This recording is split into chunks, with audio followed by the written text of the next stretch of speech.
You're good. Okay. Shall Are we we go? ready? Yeah, you can talk. Go. Okay. All right. Top 5 or 10 historical facts. Well, they should know about the founding of the town, when it was. Let me see. They should know about the geography of the town. They need to know about rivers and brooks and the features that are important in the town's history. Let me see. They ought to probably know that Daniel Webster lived here and that Edward Winslow founded the town. I mean, that's important. How about some Indian history? Well, they should certainly know that the Indians were here, all right, yeah, and that they had their culture already established here. How about a little about King Philip's War and who King Philip was?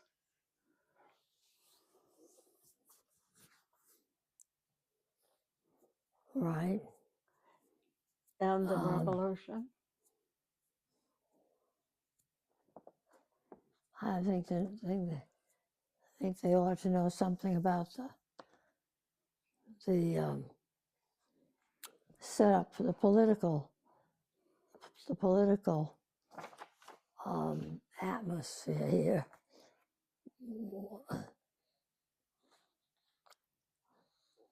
Let's see, we got any others you think of? Well, I think it was about having one of the first schools. That's a good one. In the whole of what the United States, I guess, at least in the Northeast. Edward Winslow being responsible for setting up the first school. Mm-hmm. And I suppose also we should think about something about the development of the road system in Marshfield and its connection later to Boston.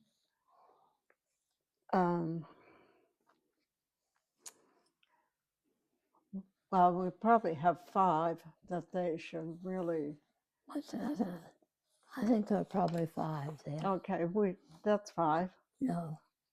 What are the top 10 people, places, or events, personal or national, in Marshfield that have impacted your life?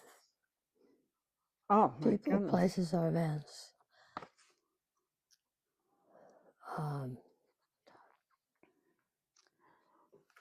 Well, the event of the founding of Marshfield,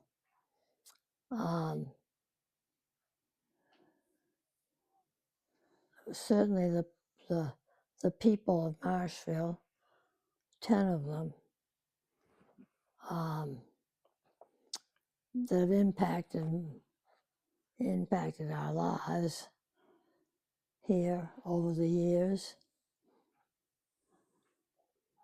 I always feel that World War II was had a great effect on our generation because we were just coming into our teenage years, and the things that we had to go through were a learning experience at that particular time. And any of the very early history of Marshfield, I suppose, had some impact eventually on my thinking. I guess Dick Martinez probably had some effect because isn't he the one who asked you to write the book? Mm-hmm. Oh, well, yes, that's very true. So that's certainly did. And that changed our lives greatly by having to write the book.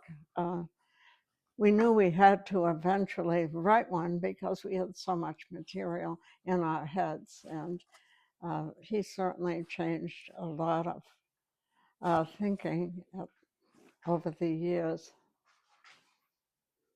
Of course, it would be the historians too of the past years. There would be Lysander Richards, and it would be Marsha Thomas, Yes. and it would be Davis, my grandfather. Well, let me see. Events. There again, wouldn't be the. It would be the Marshfield Fair. Well, at some degree. How did that affect you? Horse How racing. did the Marshfield Fair affect you personally? Well, it affected me personally by going to my first horse racing event in Marshfield, and from that moment on, I think I looked forward to going. And eventually, they prohibited stopped the horse racing. I've forgotten the real reason. I've even forgotten the year that it happened, but we may have it in the book. But it was certainly an exciting thing to go to, because far more exciting than Kelly the Candyman. Well, and everybody knew Marshfield. If they knew nothing else about it, they knew about the Marshfield Fair, because I was talking to, well, let me see, I was off with my mother somewhere one day, and these people asked her, where did she come from? And she said, oh, Marshfield, the Marshfield Fair. And this was somebody out in western part of the state that we were so amazed by the fact that she thought that was the thing that she knew about Marshfield.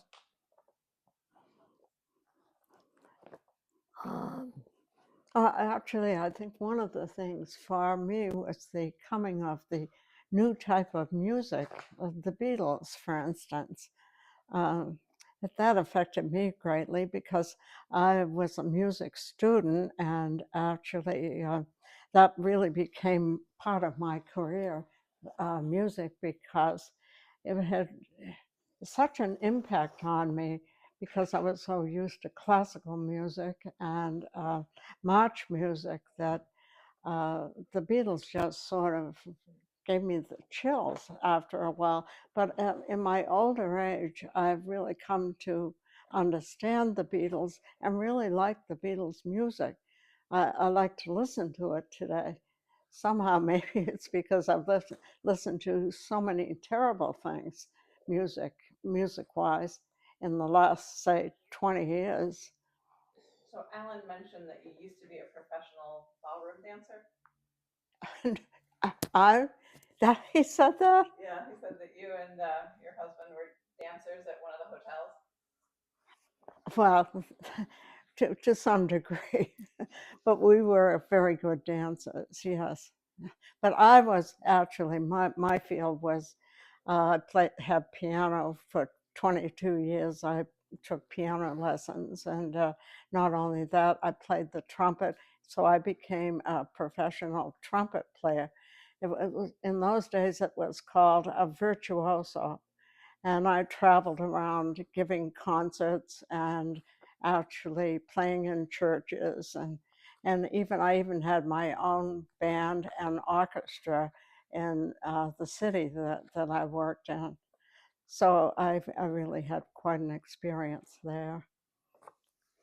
My experience with music in Marshfield was that I was a singer, and I had what everybody said was a beautiful voice, and I was always very, what should I say, very self-effacing about my abilities in that area. But as a result, I was called upon a lot to sing solos through my high school years. And one of my big achievements was singing "Santa Claus is Coming to Town" with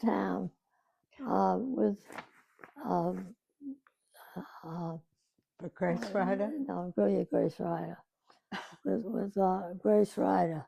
Now, if everybody who's lived in Marshfield over the last at least 100 years knows about Grace Ryder, because, of course, not only is the school named for her, but she amounted to being the school unto herself. And anyway, Who is Grace Ryder? What? Who is Grace Ryder? So Grace Ryder was one of the leading teachers in the town, and was a teacher for many, many years here. And everybody dreaded the 8th grade because she was a real taskmaster. And she'd tell it like it was. And she was a character anyway. She'd drive up to what we now call we don't even call it the Grace Ryder School anymore, but up to the building that I think is now a home for the veterans. Was it veterans home? What were they doing with the Grace Ryder School? Do you know? It was built for junior high school and high school. No, What the building that it became the Grace Ryder. Oh no, it became the Grace Ryder after she died. Oh yeah, after she died. It was built actually for a junior high and high school. I think in the we have it in the book. She was built around 1940. Yeah, I didn't just mean before that the school. war. Yeah. And she had, I'll describe her hair. She had flaming red hair. And she was a character. She and her husband, Herbie, was a little short man, probably no more than 5'7" or 8. No, I don't even think he was 5'7" or 8. I'd say he's probably 5'1" or 2. And he was this little tiny man, always following behind Grace. And she was a portly woman. You knew when she came into the room or your presence, because she was always there. And you didn't even have her. No, I didn't have her. You did. Oh, yes. But, yeah, she'd drive up. She had her husband, Herbie Ryder, and they'd drive up to the front of the school, and she'd get out, and he'd come around and help her with her bags. And she had a little dog. She went with that dog everywhere. Oh. The dog came to school with her. Oh, really? Not actually, but. So anyway, she was she wasn't the director of music, but she was the music department in the school system at that time, and we're talking the 40s. So anyway, I was supposed to sing this song at our Christmas party at school, and I was scared to death, and didn't think I'd done a good job at all on it. Worried about it and fretted about it and everything. But lo and behold, years later, I was sitting in a doctor's office up 139 here, and when I came into the office, one of the people there was a person I had known in high school. Her name was Lois Simmons. And she said, well, I've got to get up now and tell you how I've always remembered the song you sang at the gathering of the school. And this would have been at that point 40 years later. So anyway, that's the story partly Grace. She did everything. She carried on the sports program for the school. You mean Grace? Oh yeah, Grace Ryder. Yeah. Did I say something? Yeah. Anyway, yeah, and she could bang out anything on the piano, and she had great zest and great enthusiasm for anything, and she did everything. And what she didn't do, there was a teacher by the name of Pansy Stetson, who really was the music director for the school at that time, and poor Pansy, she couldn't hold a light compared to Grace Ryder. So that's the story of Grace Ryder. Anyway. And Grace Ryder was devoted to the boys who had gone overseas in World War II. So Cynthia would tell me stories about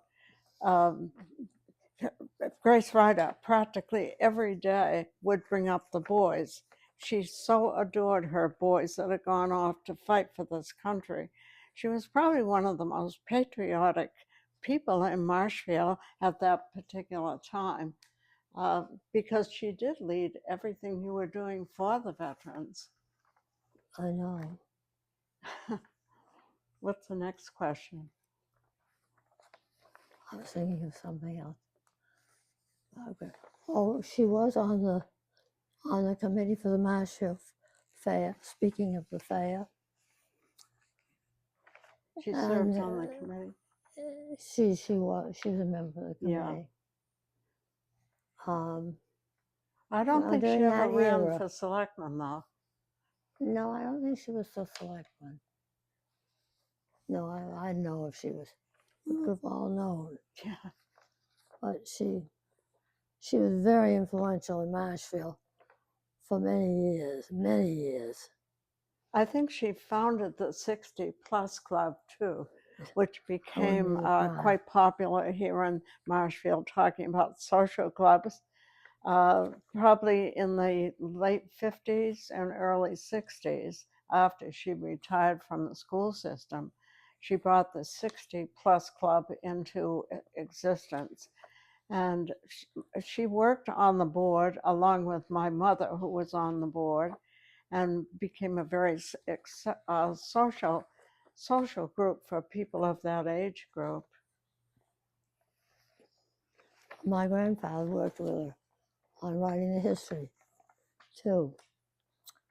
She was a big factor in the creation of the 1940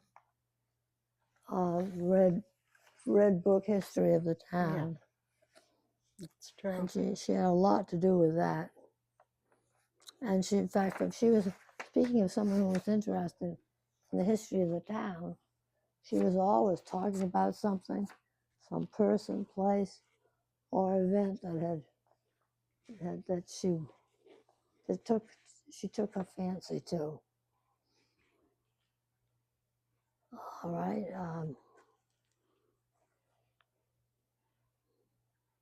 What stories of the town and its people do you feel will be lost? Well, let's see. What was the end of it? What stories of the town Yes. and its people Yes. do you feel will be lost? Lost. Lost in the shadows of the past. Probably a lot of things. I've lost in the shadows of the past. Oh, personal viewpoints of various people in town are never really carried on the way they could be. I think one of the things that has come along has been the television and the new ways of communicating with the computer, and some of the organizations we have in town now, like Facebook, and what's the name of the other one? Facebook and Oh, Twitter? well, the forum. Twitter. And people relate to that very strongly, more than they do seeing their neighbors in person or belonging to organizations. They rather sit at the computer and type out their griefs about the town. And there are many, many things that go on in this town that people are not happy with. And so they'll type them out and get a real commotion going with various sections of Marshfield, which is probably, it could probably is a good thing, but I think of it mostly as being something. There are no checks and balances with it. Once you get involved in carrying on this type of communication, it could be very dangerous too. Cynthia? Okay. All right, I'm with you. Do you have any histories you fear will be lost? Um, I'm not, well, I think a couple of books. We've talked about the Hatch family and all of the important things they were in the town. That they ran or participated in running the story of many things in the town. But I hope we never lose a story that Dick Hatch wrote called The Curious Lobster. Have you ever read The Curious Lobster? Well, that's a story of Marshfield and the river and a lobster that lived up the river and the things he saw and the things he did. I don't think he will be lost, but it's hard to find the book now. It's a wonderful book. Oh, it's a My marvelous kids book. just, Have you ever read Stephen The and Curious Ellen Lobster? just loved it. Oh, you got to read The Curious Lobster. Wasn't there a sequel too? No, I don't think so. Wasn't there more than one lobster book? No, No, just oh, one. no, he wrote other books. But yes, Yeah. but it's not a sequel to The Curious Lobster. No. I never read them. Oh, you never read the rest? No, Oh, yeah. never. Well, they're very different. Yeah, the little love stories, I thought. No, I wouldn't. Where are we now? Well,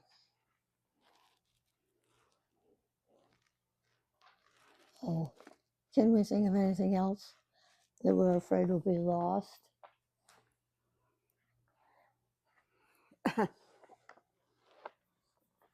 Well, I think a lot of things are lost today with the advent of television and the computer. I do think that human contact has been lost in town. You don't have the churches. I think the Protestant churches, anyway, are way down in attendance, and they used to be probably the greatest means of communication in Marshfield, because the town, of course, was founded actually by Edwin Winslow, and he carried forth uh, the religious end of the development of the town. He was responsible for that as long as he was living. Actually, that today in sewing circles, practically every church had what women would call a sewing circle, and they would get together in the afternoon and communicate with each other, making blankets, working on all sorts of fancy, they called it fancy work. I will go and do some fancy work. That was important to the lives of women.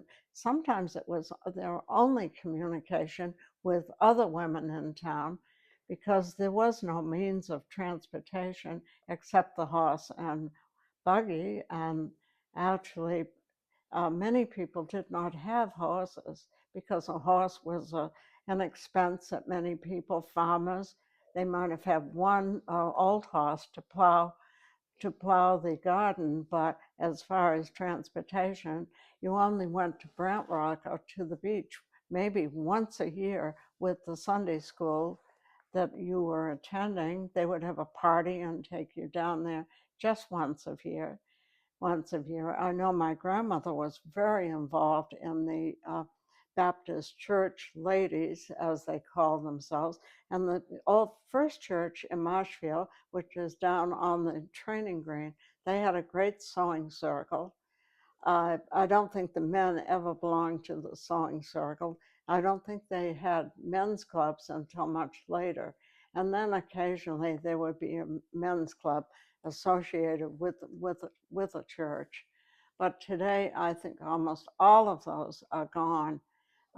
In fact, in churches, sometimes we're down to attendance of maybe a half a dozen people.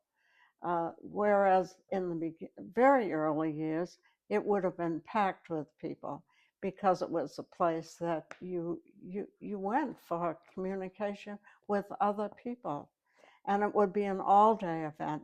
The Winslows, at the time of Sarah Green's book, they would go to church in the morning and be there. They go back in the afternoon to church, so they attended church practically every single day. I don't know whether the children went with them, but if they went with them, they probably were in a separate spot from their parents because they probably had what they call Sunday schools for them, and which is it was very important in my life going to Sunday school because it was the only little social thing I did as a child. And they would have little baskets like about 6 inches high. And if you were chosen to carry this little basket around your friends to get pennies put in, that was a very important uh, job that you had to do. And Sunday schools, of course, nowadays, that's probably, I don't think the Baptist church isn't even in Marshfield anymore, but it was one of the most important churches in town.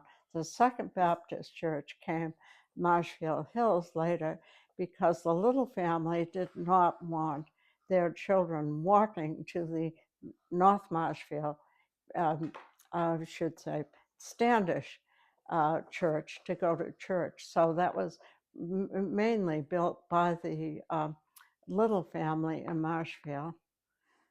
Um, I don't know how I got off on that, but nowadays I think the Catholic Church probably has far more attendance than any Protestant church in Marshfield. Oh, Nope. probably not. That's why they closed down too. Yeah. Anyway, I've had another thought about this. The people, what people do you feel will be lost? Well, we've already lost several, but one that has just come to light within the last year is the story. Happens to be of my uncle, Joe Hager, who is an ornithologist and was the first government-appointed ornithologist for the country, and he grew up, of course, with a great love of nature, and but anyway, he had a group of his friends that would meet at a place in Marshfield called Taft's Camp. Taft's Camp, and it was a log cabin that was a large log cabin that was used as as a hotel, built as a kind of a meeting place for the people in the country, for the group in the government of the country that was beginning to have a concern for the environment and a concern. His particular study was on the migration or the development of migratory bird routes, and he brought it to the attention to these diminishing Migrating birds. bird routes, and the then president, who actually we thought when we first discovered all this, it was going to be William, what's his name, William Henry Harris. No, what was it? Taft. William Henry Taft. Anyway, all this developed here in Marshfield during the 20s and 30s, and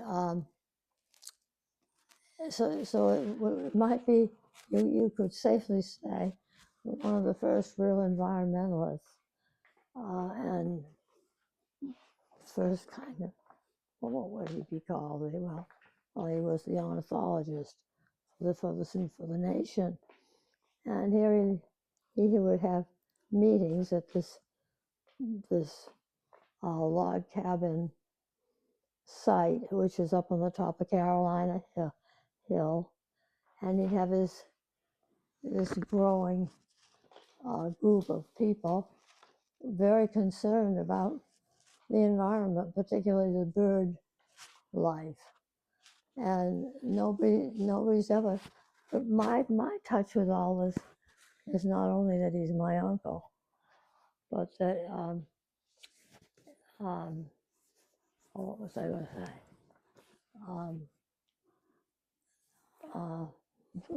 There was Oh, from all this there was legislation passed in Washington D.C. concerning the migrating birds, which started right here in Marshfield on top of Carolina Hill, which is the highest point in Marshfield. right. And Cynthia's father. Well, we used to go up there as kids. We go up to it. It was fascinating, great big log cabin that stretched along the whole easterly end of Carolina Hill, and it was on the migratory bird route down the coast here. And today, I don't know whether everybody knows about the let me see, I'm missing it. Oh, Um, it really Why does. did the cabin, when Oh, was the yeah, cabin destroyed? Or? cabin, that's right.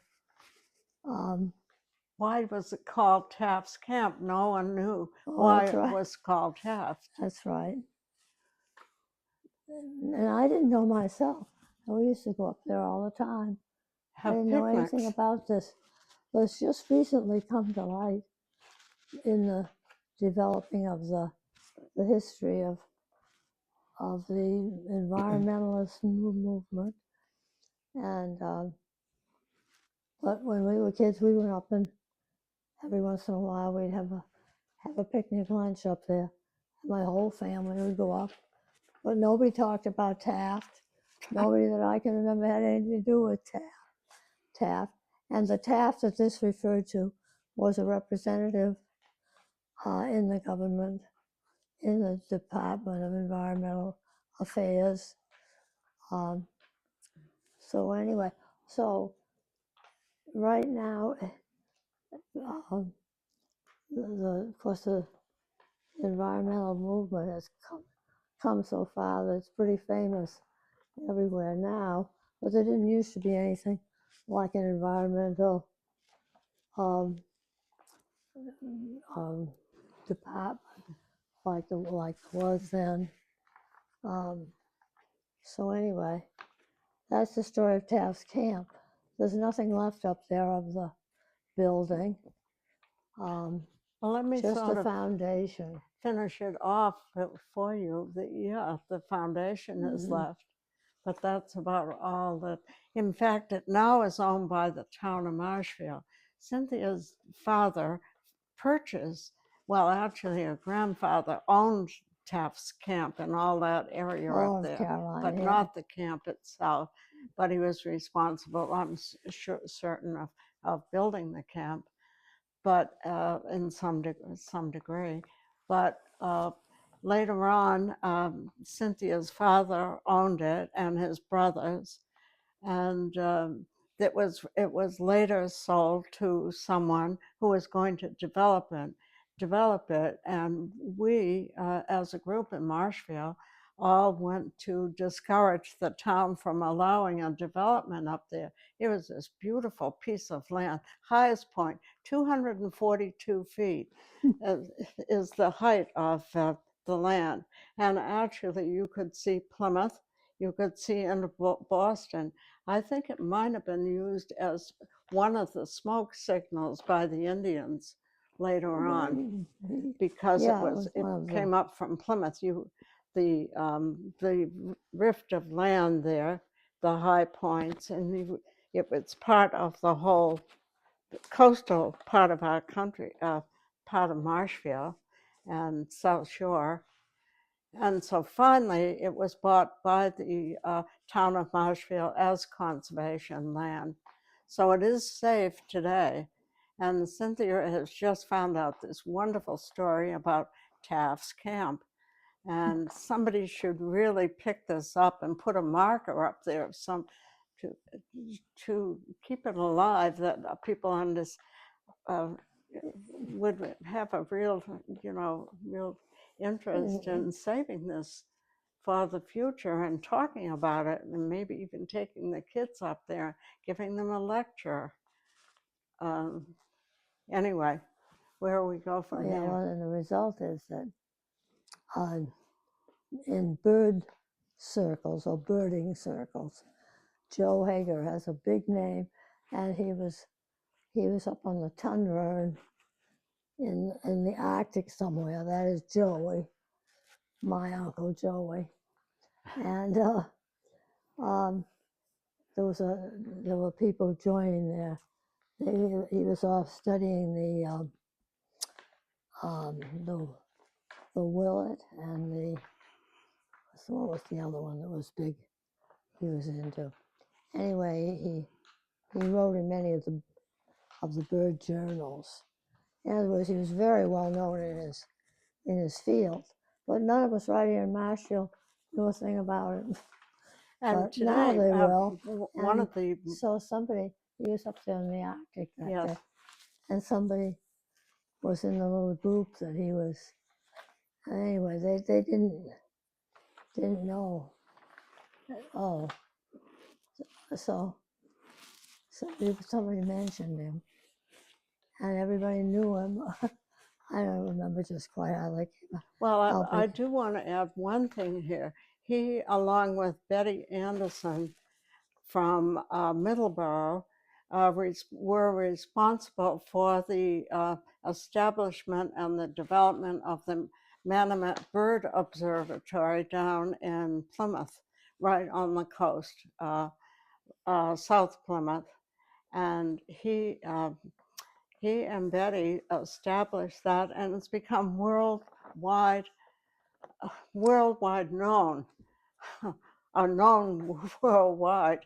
That's right. It's part of the weather system throughout the world because of the birds, and it's very interesting.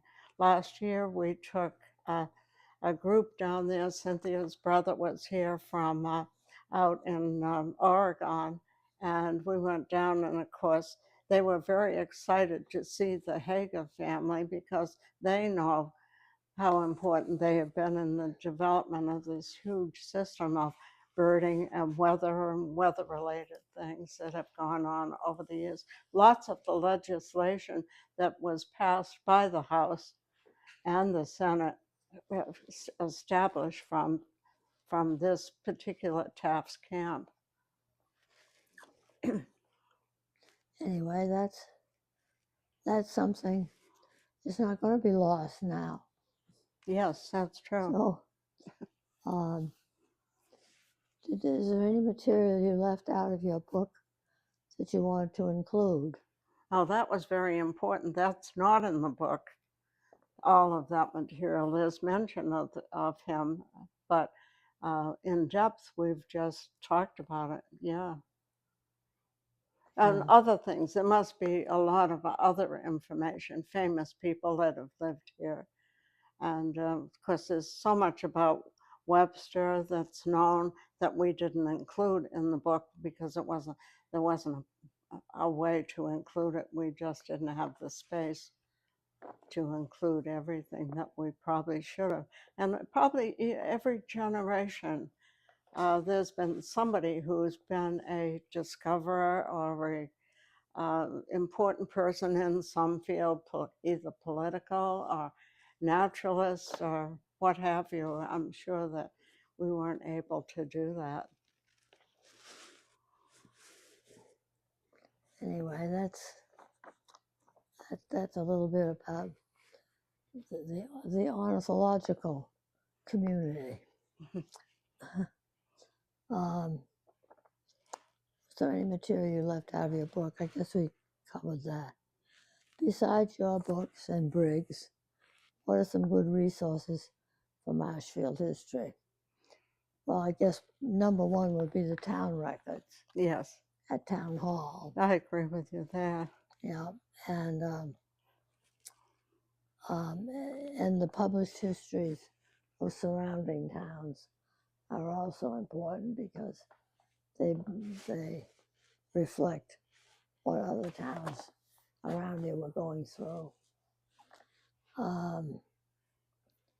Of course, there's the Massachusetts Historical Society in Boston that has got all kinds of things about Marshfield. And I guess I said the local histories, local libraries.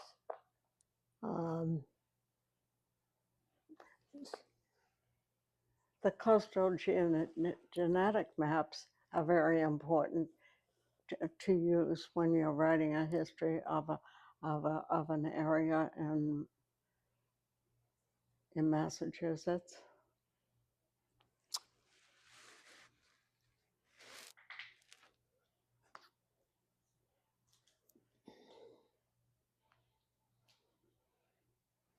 Another place you could look would just be the bibliography in our book about Marshfield. That in itself is important. Actually, we traveled to England a couple of times doing research in England on the early settlers of Marshfield. So if you really want to get into the background of some of the people that settled the town, just go to England, and it's just filled with interesting information. The English were very good at keeping all kinds of records. That's one of the reasons that Marshfield's records are so great and kept so well, is because they came from England. And of course, there's always the Registry of Deeds in Plymouth, and all the assessors' records in Marshfield. It's just all kinds of sources for learning about Marshfield. But certainly the court system, both the court and the Plymouth Registry of Deeds. And the probate court.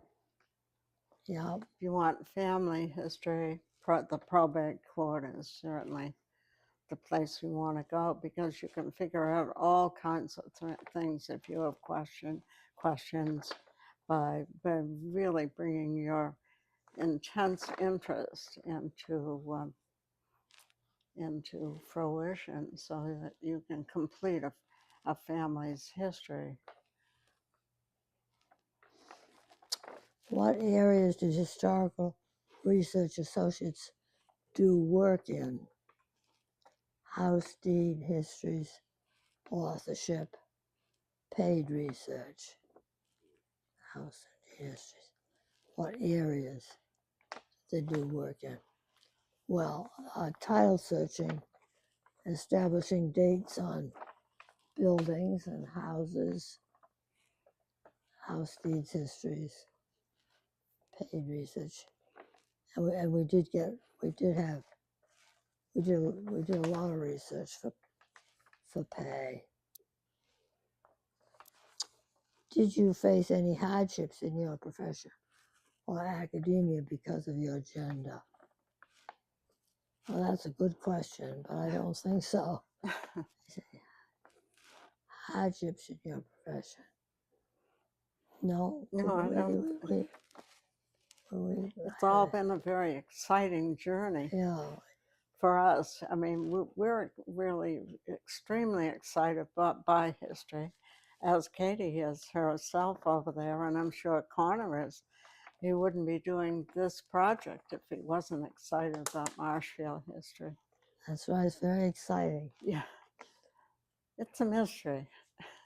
What do you feel is your greatest research accomplishment? Well, I suppose it's the history of Marshfield. I guess. What was the most comical event? What was the most comical event you?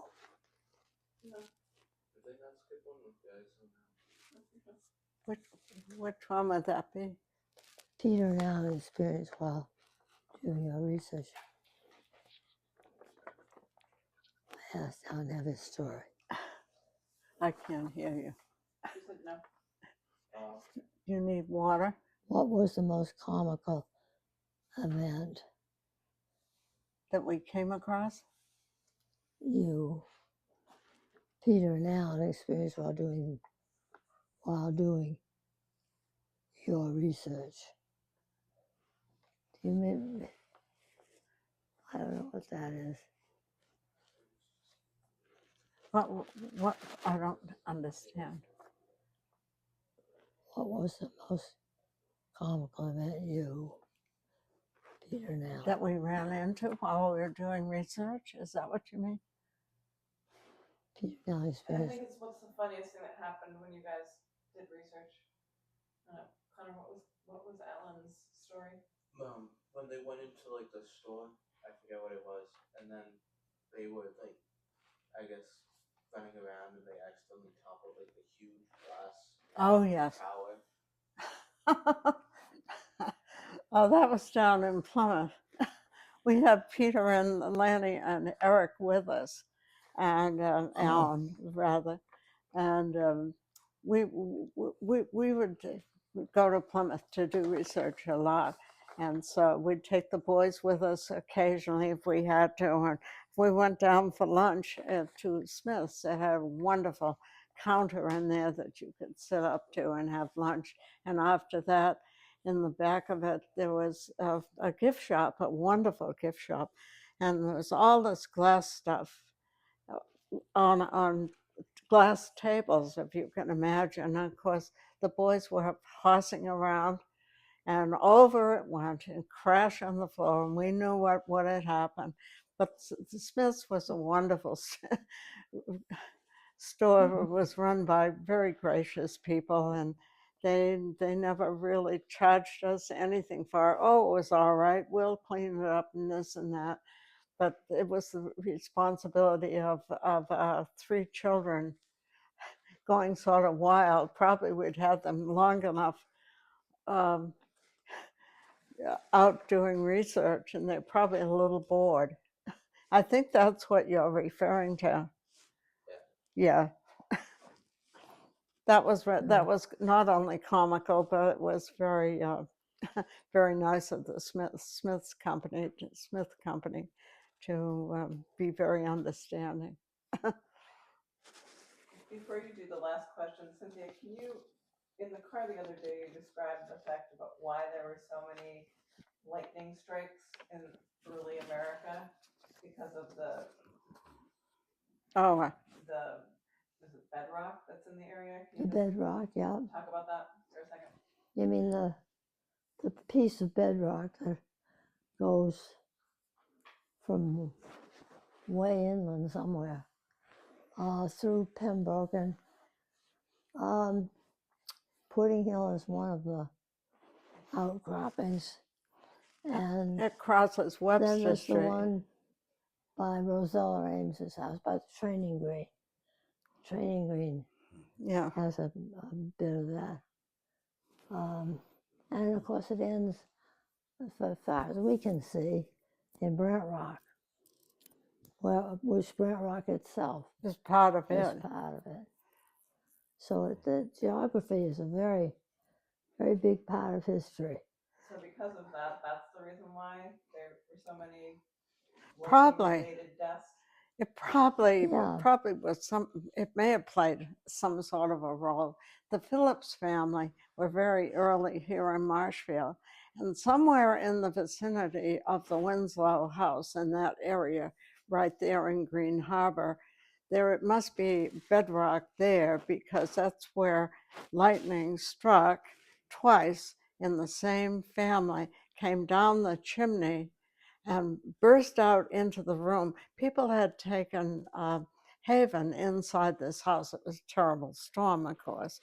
And I believe there were people working in the field, and there was even a child there. And the lightning came down the central chimney somehow. We don't even know which house it was, but it came down and killed 2 or 3 people, 2 people in the same room. I think the child was left unhurt.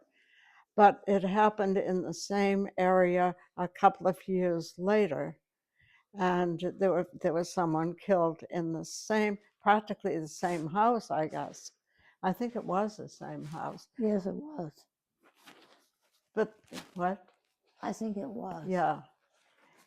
Actually, we really never identified the house. Unfortunately, Cynthia and I were too busy doing other things to do it.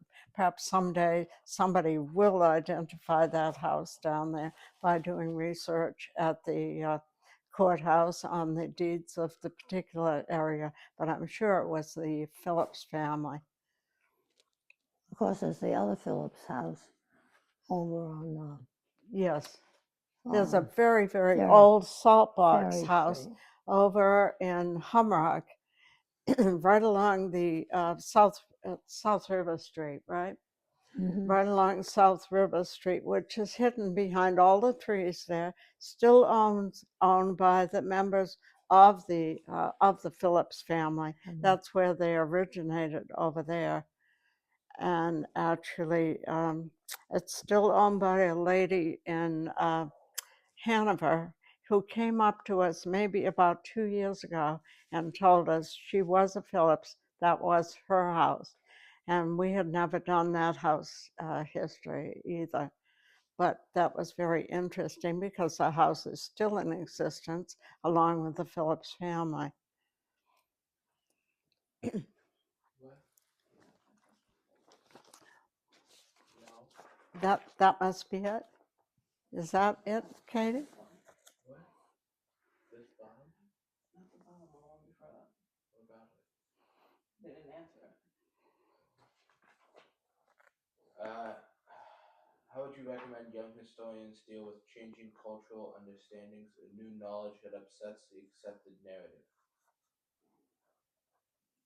That upsets it? How would you recommend young historians Yes. deal with changing cultural understandings Well, or new knowledge that upsets the accepted narrative? that upsets the accepted. Changing. Well, I guess you just have to go with it. What is there? I mean, we don't want fake news. We want as accurate news as you can get. And we're getting some of that on TV today. We're getting people that respond to the fake news that's been pouring out there and showing us that we want the real news. It's very important that we have it and that we perpetuate the truth in our culture.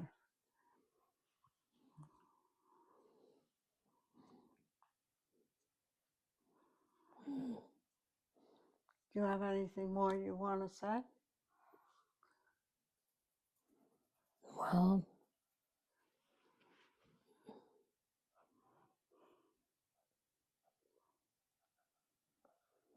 I don't know, except just to keep up with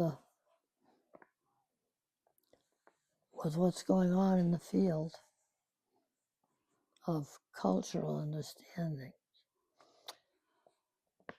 I don't know, that's a biggie. It sure is, but we don't have time for biggies. Historians deal with changing. And then you have something here. Do you think people are knowledgeable about native histories in this area before colonization? Well, a lot of them may. I mean, there may be a lot of them not knowledgeable, but would like to get into it and to know more about it. I think people have been very. There's a lot on the Native Americans today.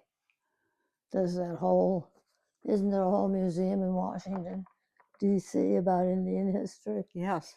And that was unheard of when we were doing all this.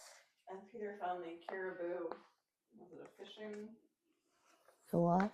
Peter found a caribou fishing hook or something like that years ago. Oh, Peter. Cynthia's Peter found the fishing. Oh, yes. Yeah, he found that beautiful piece of bone. It was a bone scraper to scrape skins with. Like 10,000 years old or something? Yeah. And where did he find it? In the North River, outside Cliff Beach. Oh, that's where it was. Between third and fourth cliff, somewhere. And where did he give that to a museum? Yes, well, we gave it to the museum in Middleborough. Oh, in Middleborough. Yeah, and it's of the Winslow House, which have been very important. I remember Dr. Dietz coming to us, and we went and watched him dig. He found a palisade underneath one of the very last digs he did. The palisade was south of the original Winslow site. Ran sort of north, I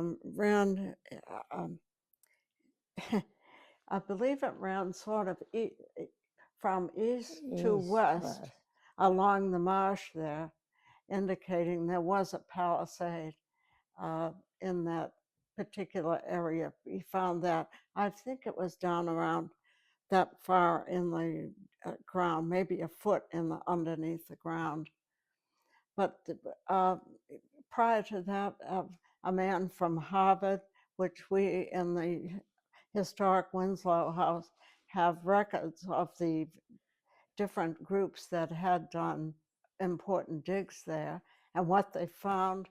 I believe Karen Goldstein has a wonderful master's degree, was published in some sort of a booklet. It was a booklet, and tells a great deal about the early digs there. And Karen, of course, is deceased today, but she used to be very involved with the historic Winslow House.